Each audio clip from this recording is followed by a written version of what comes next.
신율의 뉴스 정면 승부 2부 시작합니다. 제가 2부 시작하기 전에 여러분한테 2주 동안은 계속 반복해서 말씀을 드려야 될 게 있습니다. 지난 화요일부터 이 청취율 조사 전화가 올 겁니다. 물론 제가 볼 땐 토요일, 일요일 날 전화 올 확률은 높지가 않을 텐데요. 하지만 여러분 전화가 오면은 지역번호 016 걸려오는 전화가 오면 꼭 좀 받아주십시오. 그리고 이제 기억에 의존하는 질문을 던지거든요. 어제 뭐 들으셨어요? 그러면 그때 꼭 기억할 세 가지가 있습니다. YTN입니다. 두 번째 신율입니다. 세 번째 뉴스 정면. 이거 꼭 기억해 주시고요. 거기다 승부까지 기억해 주시면 더 감사하죠. 근데 승부만 기억해 주시면 안 됩니다. 그거 비슷한 이름까지는 다른 프로가 있으니까요. 요거 꼭 기억해 주셔가지고 답변을 해 주시면 정말 저희 아주 큰 도움 됩니다. 여러분. 여러분의 도움 저희가 간절하게 부탁드리겠고요. 청취 조사 기간에 여러분한테 또 커피 쿠폰 드리는 행사가 준비되어 있습니다. 우물정 0945 샵 0945로 문자 보내주시는 분들께 저희가 커피 쿠폰 드리는 행사 있으니까 많은 참여 부탁드리겠고요. 참고로 짧은 문자 50원, 긴 문자 100원의 유료 문자임을 말씀을 드립니다. 자, 그러면 신율의 뉴스 정면 승부 2부 정면 인터뷰에서는 국민의힘 대구 북구을 당선이시죠? 김승수 의원 연결해서 입장 들어보는 시간 갖겠습니다. 의원님 안녕하십니까? 예, 안녕하세요. 김승수입니다. 아유, 축하드립니다. 예, 감사합니다. 예. 대구에서 그냥 국민의힘 휩쓸었더라고요. 예? 이번에도 좀 그렇게 결과가 나왔습니다. 아니, 근데 제가 깜짝 놀란 게 하나 있어요. 최경환 전 장관 같은 경우에 이분이 지역구의 거의 달인이라는 얘기들을 많이 듣는 분 아니겠어요? 그렇죠. 근데 이분도 안 되신 걸 보고 제가 솔직한 얘기로 되게 놀랐는데 그 이유가 뭐라고 보세요? 사실 최경환 전 부총리가 출마한다고 이야기 나오면서부터 굉장히 지지율이 높게 나왔었거든요. 그 지역에. 예. 그런데 이제 거의 마지막에 이제 좀 역전되는 추세로 갔었고 결국은 낙선하셨는데 아마 이게 대구 경북의 유권자들이 마지막에 이러다가 개헌 저지선까지 이제 무너질지 모른다. 예. 이런 절박함에서 이렇게 좀 결집을 했고 그 영향이 컸던 것 같습니다. 결집. 그러니까 200석 무너질지도 모른다. 이렇게 됐다. 그거는 지켜야 된다. 이런 것들이 마지막에 굉장히 지역에 좀 여론을 좀 주도를 했었거든요. 예. 근데 지금 이제 총선에서 졌잖아요. 그죠? 그래서 이제 대통령실 원래 사실 비서실장 인선 오늘 나온다 그래서 상당수 기자분들이 오늘 기다리고 있었던 것 같더라고요. 근데 지금 오늘 이제 안 나올 것 같은데 지금 하여간 대통령실 조직 개편이다 총리 이래가지고 박영선 전 장관, 양정철 전 민주연구원장, 김종민 의원 야권 인사들이 줄줄이 이름이 나오고 있는데 이거 어떻게 평가하세요?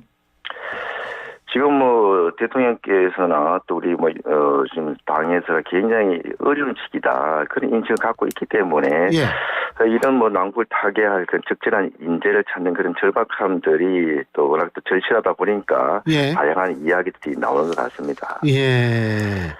근데 개인적으로 어떻게 판단하세요? 야권 인사 쓰는 거. 그래서 저는 이제 무엇보다 인재를 등용하는 데 있어서 저도 공무원장 3층을 했습니다만은 굉장히 역량이 최우선적으로 좀 고려돼야 된다고 생각을 하고요. 그래서 좀 지금은 또 우리 윤석열 정부나 또 우리 국민의힘도 굉장히 어려운 상황이기 때문에 너무 과거 이제 정치 지향 등에 좀 얽매이지 말고 좀 폭넓게 역량의 최우선을 또 찾아야 된다. 이런 기본적인 생각은 하고 있습니다만은 그렇더라도 이 당의 정체성까지 좀 혼란스럽게 할 수 있는 인사는 좀 신중히 검토해야 된다 이렇게 생각합니다. 김승수 의원님께서 이제 재선 의원이 되셨고 동시에 공직 생활도 오래 하셨잖아요. 제가 그래가지고 그냥 좀 여쭤보는데 이 선거 결과 이렇게 한쪽으로 극단적으로 쏠림 현상이 나타나면 공무원들 사회에도 좀 어떻게 요동칠 가능성이 있다고 보세요? 상당히 이제 공무원들은 이게 좀 정치적으로 중립적이어야 하지만서도 또 굉장히 또 민감하게 반응을 하지 않을 수가 없죠 보면은 여러 가지 정책들도 대부분 다 이게 또 국회에서 법안으로 또 예산으로 이제 통과돼야 되는 부분이 있기 때문에 국회 의석수에 민감하게 좀 반응하지 않을 수가 없고요. 그래서 저희가 지금 빨리 그 체제를 좀 정비해서 이렇게 가야 될 부분 중에 하나가 정부 여당 입장에서 왔을 때 공무원 조직까지 흔들리면은 일을 할 수 있는 그런 이게 시기를 놓칠 우려가 있거든요. 그렇죠. 예. 그래서 빨리 지금 총선 참패로 인한 그런 그 휴직이나 그러니까 이런 것들을 좀 빨리 좀 극복을 하고 일할 수 있는 분위기를 조성하는 게 저는 굉장히 좀 시급하다 이렇게 생각을 합니다. 자, 그리고 오늘 국민의힘 낙선자 간담회 가졌죠. 그죠? 예. 이 사실은 저는 낙선자들의 의견을 듣는 게 당선되신 분들의 의견 듣는 것보다 더 중요하다고 보거든요. 예? 예, 그렇죠. 보통 뭐 당선되면 이게 자기가 잘해서 됐다 이렇게 생각하기가 또 마련인데. 원래 사람이 그렇죠. 내가 잘나서 된 거죠. 예. 낙선자들은 진짜 이게 패부에서 좀 우러나는 그런 절절한 마음들을 이렇게 많이 이야기하셨을 것 같고요. 그래서 저번 당선자 총회 때도 꼭 낙선자 얘기 들어봐라 이런 이야기들이 많이 나왔고 저도 또 그런 이야기 하는 사람 중에 한 명입니다만은.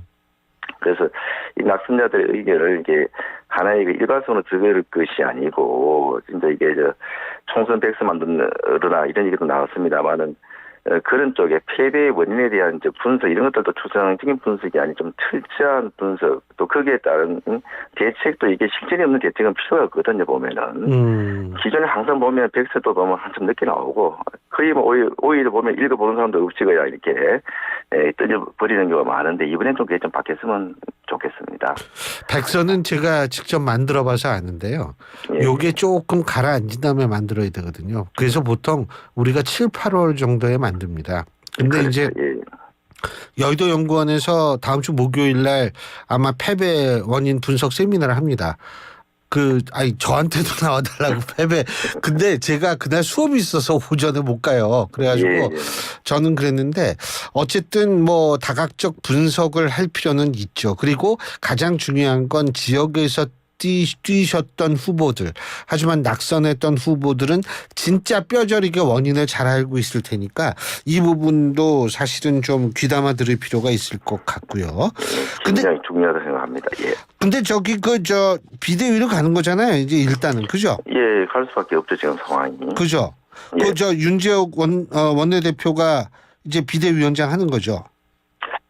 현재 지금 그 대체적인 분위기는 일단 그런 방향으로 갈 걸로 지금 보입니다만은 우리가 이제 당선자 총회할 때 16일 날은 빨리 그 비대위로 가고 윤재욱 원내대표가 그대로 비대위 구성했으면 좋겠다는 게 거의 뭐 대체적인 의견이었습니다. 그런데 이제 또 낙선자 대회 때는 또 다른 의견도 나오고 그렇기 때문에 22일 날 뭐 예정된 당선자 총회 때 뭐 구체적인 안이 결정될 거로 생각합니다.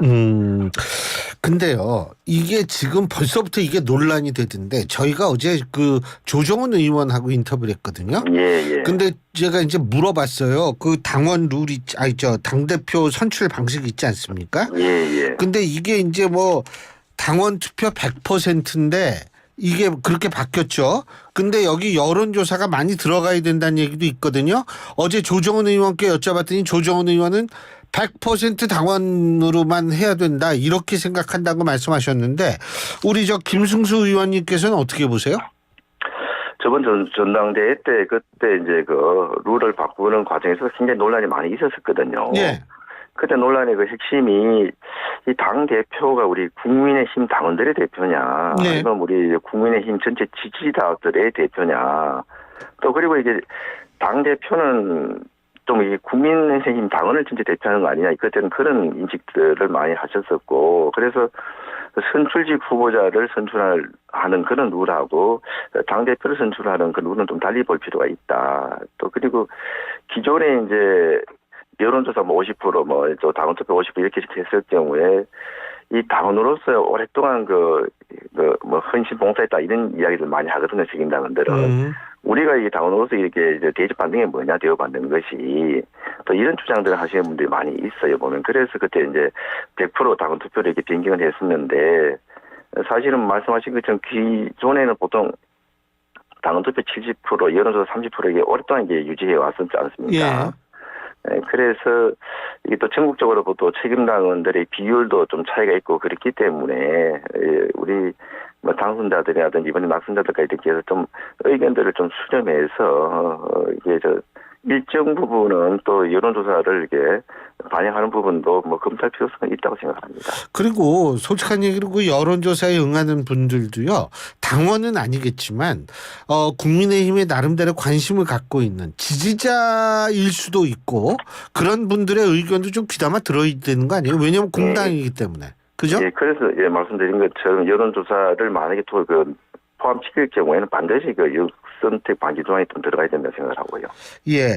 아니, 그런데 이게 저는 왜 방식이 중요하다고 보냐 하면 우리 김승수 의원님께서는 이 TK 지역 의원이신데 예. 이게요, 이 당원의 의견이 100% 됐을 경우에는 영남 쪽 후보, 그러니까 당대표에 도전하는 정치인들이 더 유리하다라는 얘기가 나올 수도 있는 거 아니에요? 사실 우리 당선자의 구성이라든지 또 책임당원들의 구성으로 봤을 때는 영남권이 압도적으로 좀 많죠. 그렇기 때문에 또 이쪽에서 유리하다 뭐 그런 이야기도 할 수 있겠습니다만은 기존에 또 이게 당대표가 우리 쪽 지역에서 당대표가 된 예가 최근에 또 없습니다, 보면은. 특히 대구 경북만 따지놓고 봤을 때는. 예. 그래서 저는 지역적으로 이게 선을 긋기보다는 당대표도 결국은 우리가 지금 이제 풀도 좀 많지 않은 상태에서 가장 지금의 시점에서 적임자 이런 부분 같으면은 굳이 어느 지역은 되고 어느 지역은 안 되고 이렇게 구분할 필요는 없다고 생각을 합니다. 그러니까 아니 제가 이거 왜 여쭤보냐면 일각에서는 국민의힘이 지금 영남 자민련 되는 거 아니냐 이런 얘기도 나오고 있고 해서 여쭤본 거였거든요. 네, 이게 거의 전당대회 할 때마다 나오는 이야기들이고 또 이번 과거에도 그런 얘기들이 나왔었는데 이번 총선 과정에서 상당히 좀 특히 이제 대구 지역 같은 경우에 마지막 공천에 대한 또 불만이라든지 여러 가지 좀 우리 당에 대한 섭섭함들이 많이 좀 표출이 됐었어요, 보면은. 예. 항상 보면은 우리 보수 정당을 좀 지탱하는데 핵심적인 역할 이런 것들을 해왔는데 오히려 보면은 그로 인해서 인사에 있어서 역차별이라든지 지역의 여러 가지 예산 사업 이런 것들에 있어서도 크게 혜택을 못 받아왔다. 그래서 계속 우리가 이렇게 진짜 보면은 이게 지지 아무런 대가 없이 지지만 해야 되느냐 이런 또 이야기들을 많이 좀 하고 있거든요. 지역 입장에서 봤을 때는. 예. 그래서 제가 아까 말씀드린 것처럼 너무 이게 지역적으로 수도권을 해야 된다. 또 영남권 배제해야 된다. 이것도 좀 너무 이게 편향적인 프레임에 같이 있는 거 아닌가 이렇게 생각을 합니다. 알겠습니다. 그리고 또 한 가지, 김승수 의원님이 잘못한 건 아니지만, 예? 예. 이 국민의힘도 그렇고 더불어민주당도 그렇고 그 위성정당인가 뭔가 하는 거 이제 흡수합당 선언하고 이렇지 않습니까? 그죠? 예? 그렇죠. 예. 근데 이게 위성정당도 보조금 받지 않습니까? 그거 28억 정도 받은 모양이에요. 예? 양당 공의. 예? 예, 더불어민주연합하고 국민의 미래하고 다. 예? 이게 사실은 국민 세금인데 말이에요. 이거 결국은 꼼수로 우리 세금만 더 나간 거 아닙니까? 어떻게 보십니까? 정말 문제죠. 이거 사실은 태생 자체부터 민주당하고 정의당 등 그때 소수 야당이 예. 공수처 때문에 이게 야합에서 만들었던 정말 태어나서는 안 될 선거제도 예. 아니겠습니까? 또 그리고 이게 본래 목적대로 해도 굉장히 문제가 있는 그런 선거제도인데 이거는 본래 목적이 아닌 굉장히 지금 기형적으로 이렇게 운영이 되고 있는 거 아니겠습니까? 예. 그래서 우리 국민의힘에서는 계속 이거는 연동형 비례대표는 안 된다는 주장을 했었는데도 이번에 또 이재명 대표가 거의 독단적으로 결정을 해서 계속 유지가 됐고 정말 투표 과정에서도 지역의 많은 분들이 비례대표 투표를 어떻게 해야 되는지 몰라가지고 이번에 몰표도 굉장히 많이 나왔지 않습니까? 예. 하여튼 이거는 반드시 좀 없애야 된다 이렇게 생각합니다. 그게 사실은 국민의힘은 얘기할 수 있죠. 왜냐하면 병립형을 주장했으니까. 예. 근데 이거 진짜 세금 이게 지금 28억씩이면 이게 30억씩 60억 가까운 돈이 생 건데 말이에요. 예, 그것도 그렇지만 이게 이렇게 해서 비례정당의 그런 의원들이나 이런 분들 자체가 이게 비례제도의 취지를 살린 전문성을 가진 뭐 이런 거 같은 것도 괜찮은데 직능 대표성이 아니다 이거죠. 예. 그렇죠. 예. 그 사실 그 표의 가치 뭐 쪽 얘기를 하는데 사실은 정상적으로는 비례 의석을 가질 수 없는 정당들이 비례 의석을 확보하게 됐다는 사실 자체는 오히려 표의 가치를 왜곡한 거라고 생각하는 데는 동의합니다. 맞습니다. 하여튼 예.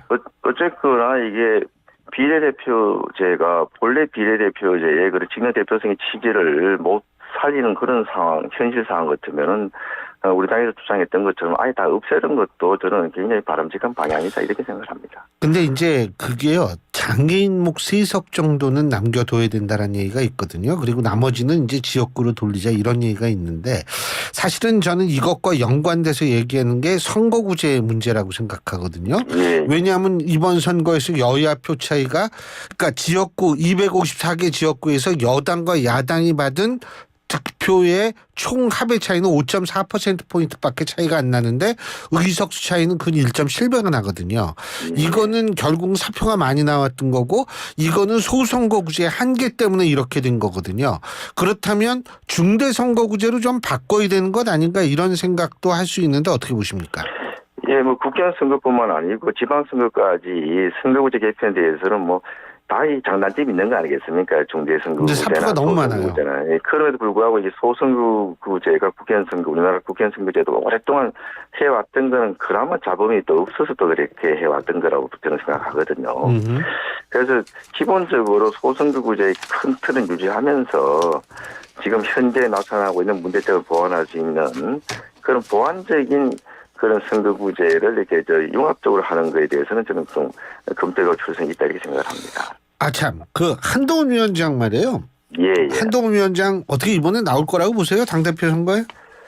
사실 뭐 이번에도 뭐 이제 좀 우리 국민들이 보기엔 볼통사났지만 네 탓이니 내 탓이니 이번 선거 패배의 책임을 가지고 이야기들 많이 하고 있지 않습니까? 예.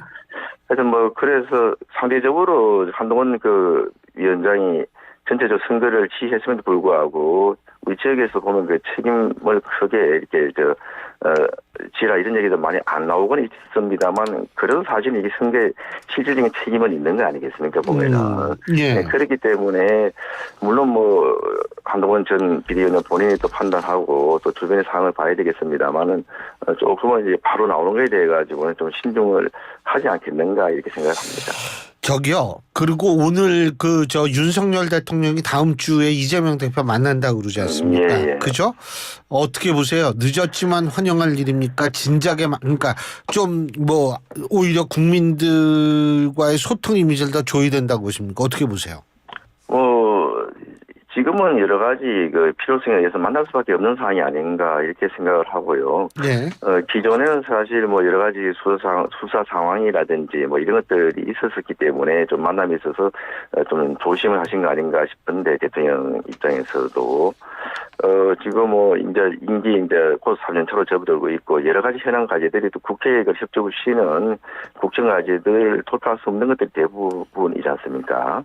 그런 측면에서는 어쨌든 그런 그 만남이나 대화의 기회를 통해서 또 국민을 바라보는 그런 입장에서 또 대한민국의 또 미래를 또 생각하는 그런 입장에서 여야 간의 그런 논의가 계속 이어져야 된다고 생각을 합니다. 아니 사법 리스크는 아직도 존재하잖아요, 근데. 그럼에도 불구하고 뭐 이게 임기 말까지 갈 수는 없지 않겠습니까? 지금 현재 또 우리 당 힘만으로서는 할 수 없는 것들이 지금 뭐 너무 많지 않습니까? 보면 여러 가지 국정 그 과제들을 해결하는 데 있어서 또 여러 가지 또 개혁 과제들을 추진하는 데 있어서 또 지금 국회에 특히 민주당이 뭐 돈이 없으면은 한 발자국 움직이기 어려운 것들이 많기 때문에 그런 대화의 그런 그 과정이나 그 자은 필요하다고 생각을 합니다. 총리 추천도 부탁할 수 있는 거 아니에요? 추천. 이게 할 수 있는 것도 있지만서도 보면은 또 많은 것들이 이게 제대로 추진이 어려운 것들이 많이 있지 않습니까? 알겠습니다. 뭐 다음 주에 또 이제 이재명 대표, 윤석열 대통령과 이재명 대표가 회동을 하면 엄청나게 많은 이제 언론 기사들이 쏟아질 텐데요. 아유 보니까 아주 방송 체질이세요. 오늘 아주 방송 아주 감명 깊게 잘 들었습니다. 전달력도 좋고. 예, 감사합니다. 진짜입니다. 예. 종종 인터뷰에 좀 응해 주십사 부탁드리겠습니다. 아이고 예, 고맙습니다. 예. 고맙습니다. 예. 예, 지금까지 국민의힘 대구 북구을 당선인이시죠? 김승수 의원이었습니다.